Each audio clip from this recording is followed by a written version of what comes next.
Well, we've had Patreon poll episodes, but now we have our very first Patreon contributor episode. If you're a top contributor at www.patreon.com/thecinemasnob, you get to suggest a movie for me to review on the show. So a big special thanks to contributor Jeffrey for not only his contribution, but for also suggesting to me what is sure to be top-tier quality cinematic entertainment. Boss, cops are all over the place. You tell everyone to stop them no matter what it takes. Just get out of here and leave us alone. Dangerous Men, guaranteed it's like nothing you've seen before. Oh, Jeffrey, I am very disappointed. So Dangerous Men is a rape revenge film from Iranian director John Rad. Because Tommy Tubular was fucking busy that day. Actually, John Rad's real name is John Rad. After fleeing Iran in 1979 as an architect and filmmaker, Dangerous Men was set to be his first American action film, with production starting in 1984, although work on the film would continue over the next 2 decades before ultimately getting an official release in 2005. But why say more about the film when the box cover already tells you everything you need to know about the film? The holy grail of holy fucking shit. Why the fuck would you shit in a grail? Well, it's a good thing I already own a copy of this. Apparently, I have everything in my jacket. It's this Action Max Hydro Sub 2021. What the fuck is that? So let's find out what constitutes a holy grail of holy fucking shit.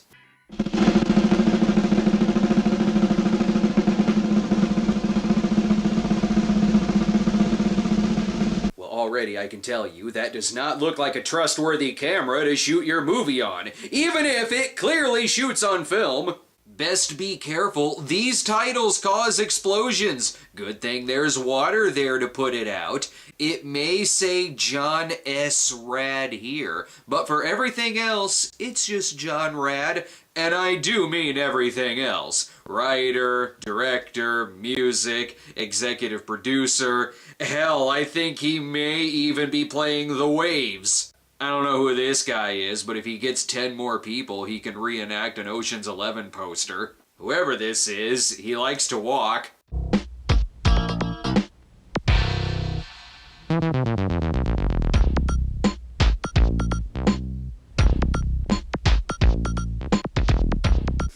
I don't know how to tell you this, but I think you're being followed by a Sega Genesis soundtrack. Say, things are picking up for this random guy.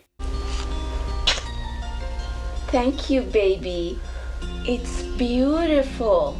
Well, if you really want to thank her, stop kissing her with sandpaper. What the hell was that sound effect? David with his girlfriend, not that that matters, because now we're with 2 completely different people. And it's, distracting. I love you so much, Mina, that sometimes it scares me. So many things that I want to say, but I can't say them because the minute I start to open my mouth, they sound stupid. Actually, every time you open your mouth, suddenly we can hear the difference between your audio being muted and the background noise coming in. Who made that brilliant editing decision? Was it the guy who's credited for everything else? I forget, is it the gold or silver anniversary where you're supposed to make out in the eye of a tornado? So the editing is weird, but maybe the story is paced well?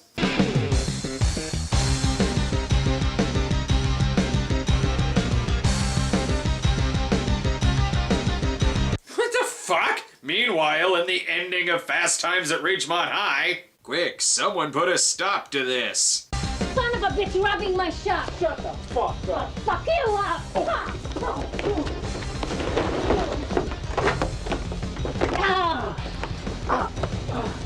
Wow, those years of playing tag on the playground really paid off. Okay, bitch, you're asking for it. Or not. Turns out you can't catch bullets. By the way, yes, squirt guns were this dangerous in the 80s, especially when you filled them with delicious ketchup. I'm starting to think this movie is very random. Bring your hands down. Daniel, come in, please. Hi, Mina. These are for you. Oh, thank you. They're beautiful. What the fuck is going on here? An establishing shot of the city during the magic hour. The best way to distract audiences in the 80s. And we're back to the tornado again. Now he's busy filming his half of the Godfrey Ho cut and paste footage, if need be. This is Mina and a guy who's about to be dead. Wait, what do they have to do with anything? Be careful on the way home, okay? And I'll see you soon. Okay. See you there, my favorite brother. Yes, thanks for that. Now, not only do I know that he has a brother, but he has a favorite one, too. How is this guy his favorite anything? Look at that ocean over there. Isn't it absolutely beautiful? Yeah, it is. I bet you can't guess what's even more beautiful. Since you are so sure I can't, you just better tell me. You are! I now don't feel bad that guy's about to be killed. Looky here, honey. This is where they filmed the opening credits to the hit movie Dangerous Men. So are these our main characters now? Why did we start out following this couple? And why are they being given an invite to a new Leather Daddy Bear Club? Listen, you assholes, just get out of here. I'm gonna break both your necks. Come on, man. Let's go. Great, he's gonna toddler fight him to death. Real mature guys. I guess this sets up the revenge plot. The audio still cuts out every time a voice or punch isn't heard. Why is that happening? You could easily fix that with any kind of post-production background noise. It's almost like the distributors wanted to release a badly edited movie. Crap, that guy's dead, and I still don't know his name. Oh, come on, man. Come on, don't kill me, man. Come on. Come on, man. Oh, man. Oh, come on. The origin of Iranian Batman is really fucking stupid. And speaking of stupid... Hey!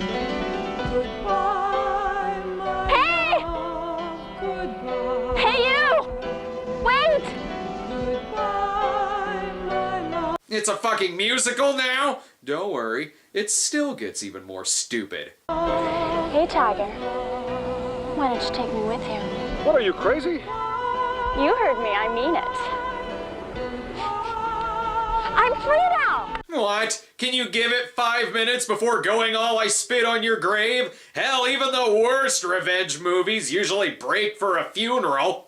The killer actually takes her on a date. I know what that back pocket bandana means. He's into girls who are turned on by their fiancés being killed in front of them. Why is he not suspicious? You know something, Tiger? You really turn me on. I gonna rise out of you myself. I think she might have some ulterior motives on going out on this date. How does that stupid biker not see through this? Yes, lick that ketchup off the knife while she jumps in the shower. Ugh, I could say something about that barrel belly, but I'm mostly impressed that his tidy whities don't have shit stains. This is gonna get weird. I just have that feeling. At the same time, lick my belly button. That doesn't seem to be an issue. It's probably not the first time this guy's had a mouthful of lint.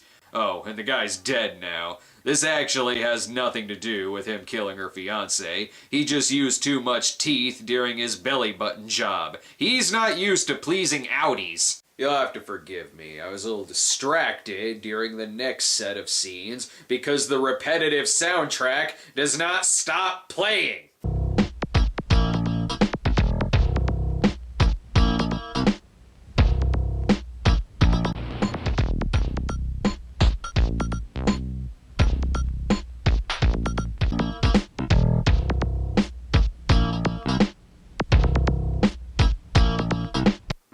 Hypnotic. I want to choke myself to death with a pocket watch. So I guess she's hitchhiking because she no longer has a home? And she's riding through a dream sequence, obviously thinking about the good times.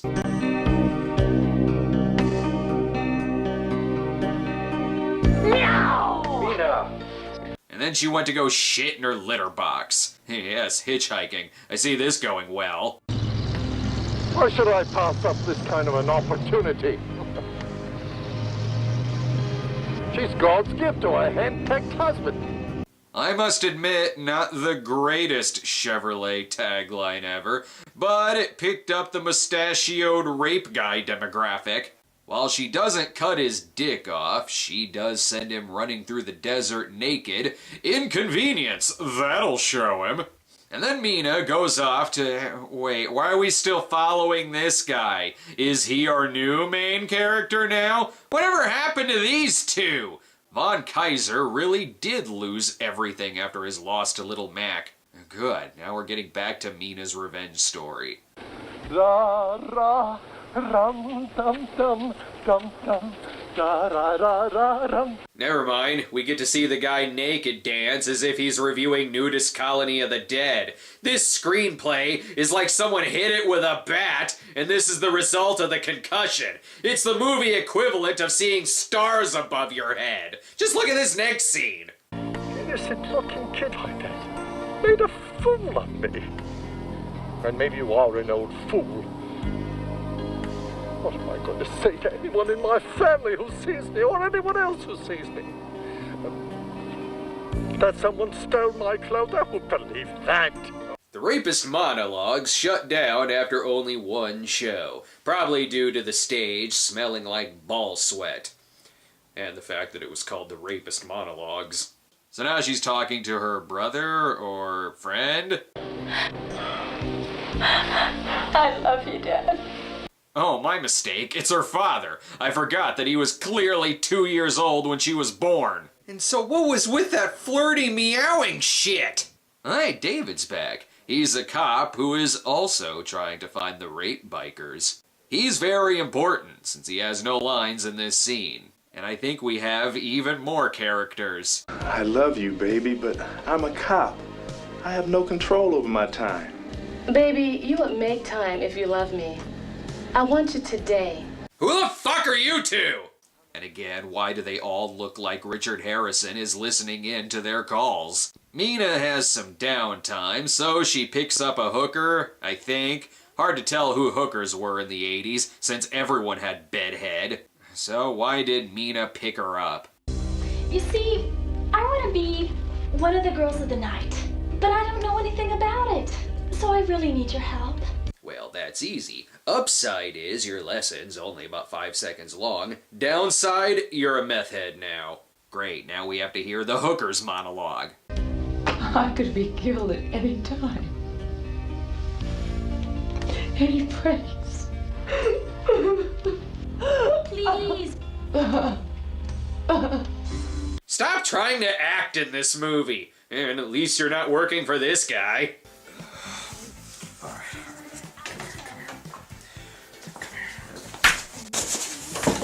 Yikes. At least the golden heart is an added perk.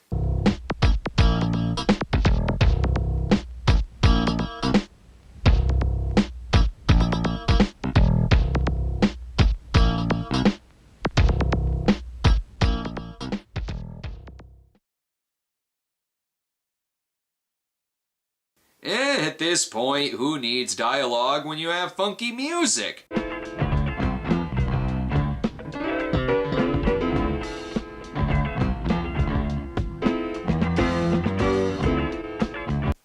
No one's ever fucking up her church's chicken order ever again. And remember when this movie was briefly a musical? My love, splendors of the moment. It still is. I'm dying for someone to show up and sing about being against the ninja.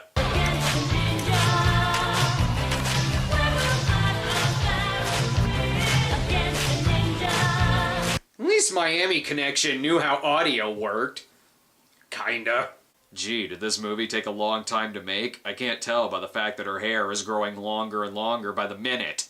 The moral here is, don't hitchhike. Everyone out there is a rapist who wants to kill you.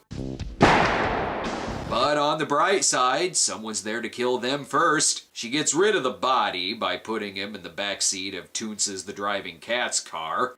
Ooh, I see we've gone back in time to 1974 for this shot. I figured a guy named John Rad would also have a time machine. At this point, I think she's just killing anything that moves. For Christ's sake, leave some room for Bronson! While this isn't the worst Stan Lee cameo I've ever seen, thanks Yoga Hosers, I'm still distracted by the audio.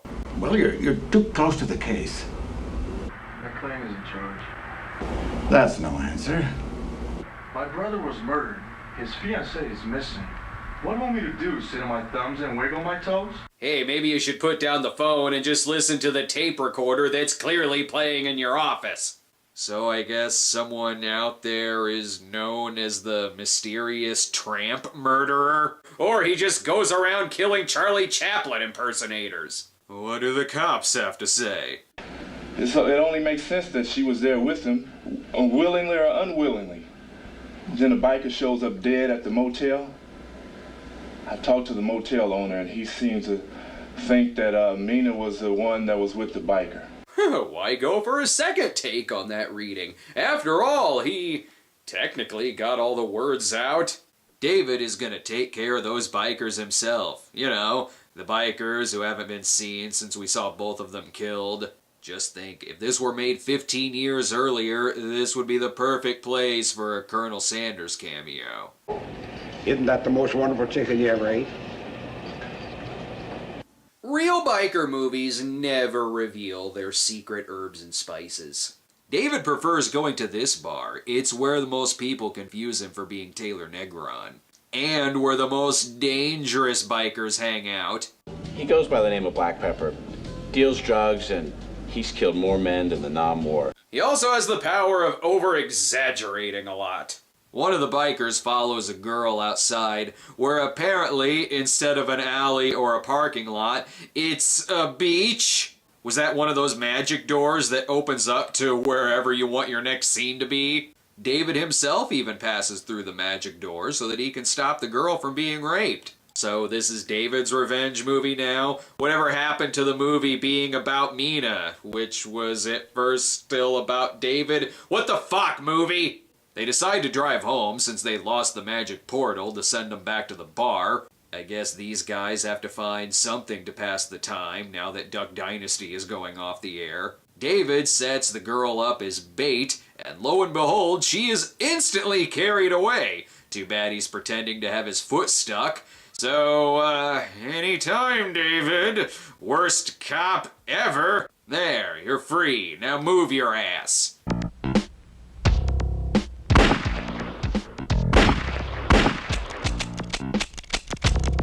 Oh, damn, all those sound effects missed him. Better try bullets next time.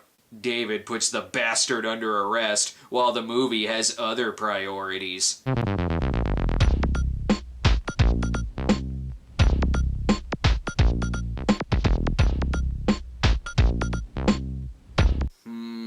It's only now that I truly believe that this movie is not out to win any Oscars. I guess this is another character who is done with the movie. And again, where the fuck is Mina? And don't distract me with shitty dialogue. There's nothing I'd rather see than your balls wrapped around your tonsils. And that's exactly what BP's gonna do to you. What the fuck? I thought BP was trying to change its image. Well, there's a picture of Mina. I guess that's something. Yes, I have everything, even her picture. Yes, sir. I already have my men combing the county, in the air, and on the ground. Good work. Thank you, sir. We'll get her. Hey, as long as you don't film the actor's lips moving, you don't have to worry about dubbing. And whenever someone is wanted by the police, they just tape some pictures of the person on a white sheet of paper. Oh hey, there's Mina in person, although something about this shot suggests that she doesn't know she's being filmed. And who are these people following her? I'm a police detective. You're under arrest. You have the right to remain silent. What the hell, she's under arrest? That's not how revenge movies work. You don't arrest the vigilante and then just start following around a bunch of other random characters. And why does she look 10 years older? Oh, right. This took forever to make. The only person left to catch now is the gang leader Black Pepper and his bad editing.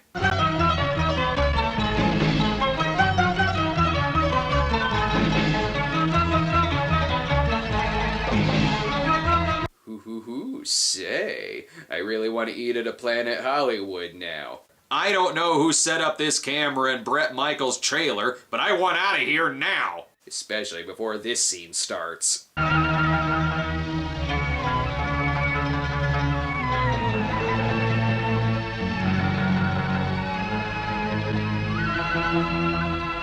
Welcome to the next several minutes of the movie. Why have Dangerous Men and Bollywood Dangerous Men when you could just have them both as the same movie? Christ, you have a musical instrument right there. Just use that. Stop with this repetitive soundtrack.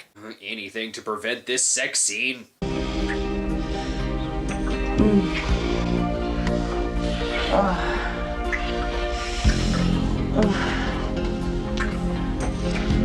Yeah. That is not her vagina.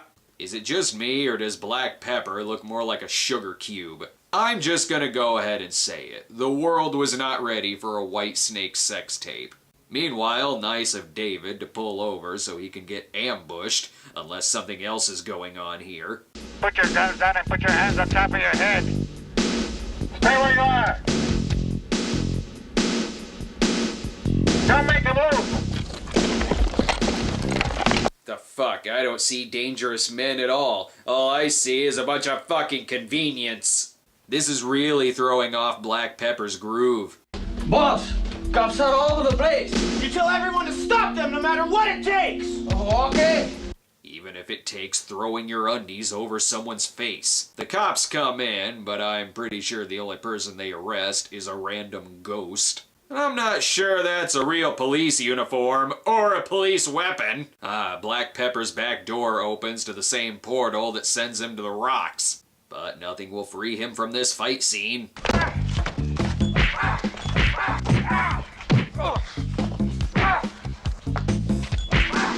Oh, come on. He just won those sunglasses at a Chuck E. Cheese. And are they repeating the same sound effects?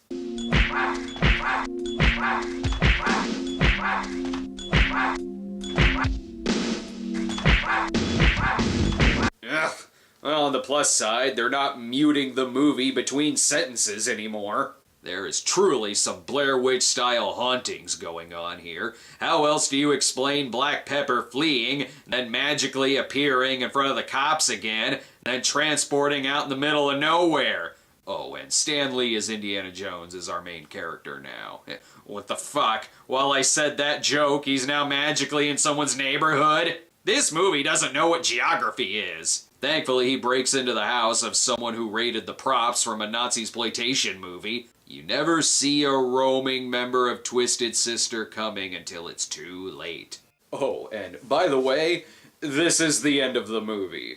A villain who really has nothing to do with the first act of the movie is arrested by a character who wasn't introduced until over halfway through after our previous lead characters all but disappear from the film.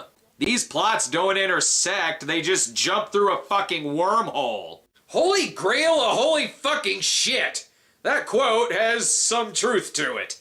Every other scene in this movie is the epitome of what did that have to do with anything?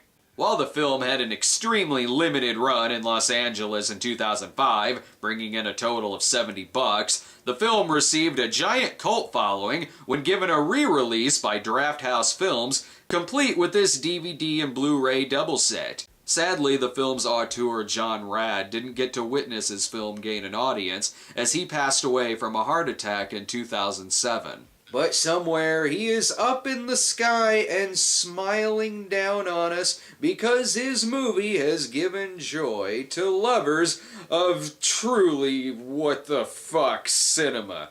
And I have a feeling that future Patreon suggestions will be just as what the actual fuck is this movie. Yo, Dutch, where the fuck you at? Oh, there you are, motherfucker!